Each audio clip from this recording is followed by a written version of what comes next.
Do you think that you might actually be addicted to your fear, worry, anxiety, stress? Let's talk about that today. Hi, I'm Kieran with Mystic Girl in the City, because a little mystic advice is helpful to get through your week with some sanity. So I call this separation anxiety from your fear. So many of us have been trained to guide our lives from fear. We think that it's some kind of safety mechanism. Now, of course, you know that, given the old saying, nearly 99% of the things you've been worrying about all your life never actually happened, that it's not necessary for keeping one safe. And as soon as you start to learn to navigate from clarity, then you start to notice your life starts moving a lot better, and it feels a lot better. Now, just to be clear, fear and clarity are very different things. You can know inside of yourself the feelings of fear, lack, limitation, tight, constricted. And you know in yourself the feelings of clarity. It's expansive, it's spacious. They're very, very different movements. Now, clarity is actually going to get you a lot more safety than fear ever will, which you can look at your own life and see this is true. However, it doesn't mean that you're not still addicted to navigating this way. And what happens is that you start to constantly be looking for that fear. So is this you?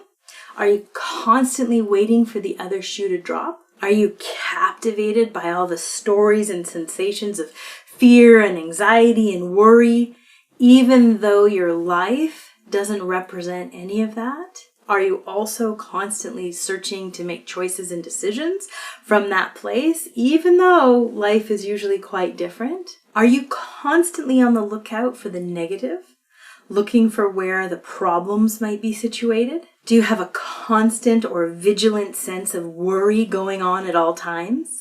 Are you constantly drawn towards compromise, looking for ways to compromise a situation in order to make things work better? If you have any of those things, you are secretly addicted to your fear. You're feeling that separation anxiety. That even if I guide you towards clarity, even when you know that clarity is going to be a safer place to be, you keep one foot in there because you know what? It's comfortable. You know that position. You're using fear like this blanket that's keeping you cozy. It's keeping you down. It's heavy and burdensome, but it's all cozy in there and very familiar because when you wander out into the realm of clarity and suddenly things are moving better and feeling better, you might find yourself looking back and tracking for those sensations of fear. Now, the cool thing is, in truth, we have this infinite world of possibility. Another way to say this is that everything in the universe is made of energy, and that energy is infinite. We could also say that that energy was finite. Regardless of using finite or infinite, it means that there's a set amount of energy in the world, and it doesn't get taken away from. It constantly is on the move, taking all these different shapes of our whole world.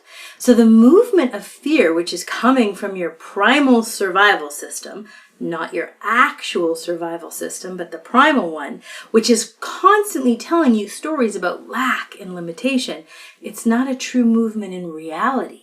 So when you find yourself aware of that regular vigilance, waiting for the shoe to drop, constant worry, looking for the problems, willing to compromise all the time, if you can notice that, you can notice there's no truth there. In fact, 99% of the things you've been worried about never really came true anyways. And they didn't not come true because you were worried about them. They didn't come true because reality is not a place of a tremendous lack and limitation.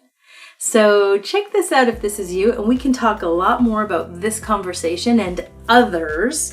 And to get more tips and tools from me, you just have to hit that subscribe button, and then I will be back with you next week to answer more of your questions, talk through some ideas and some cool things. I love to hear from you. If you make your comments down below, I read them all personally, and I'll see you soon.